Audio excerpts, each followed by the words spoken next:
अगर आप भी चाहते हैं कि CHA म्यूजिक का ऑडियो वीडियो सबसे पहले आप तक पहुंचे, तो लाल बटन को दबाकर चैनल को सब्सक्राइब करें और बेल आइकन दबाना ना भूलें।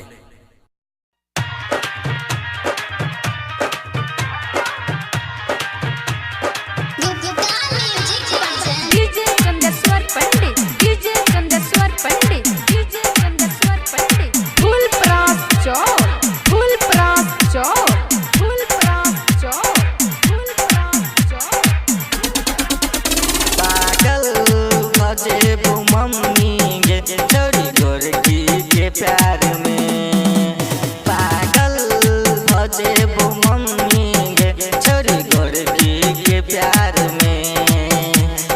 करबो ओकरे से शादी गे मम्मी कोनो भी हाल में पागल भजे वो मम्मी गे छोरी गोरकी के प्यार में पागल भजे वो मम्मी गे छोरी छोटकी डीजे चंदेश्वर पंडित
के प्यार में।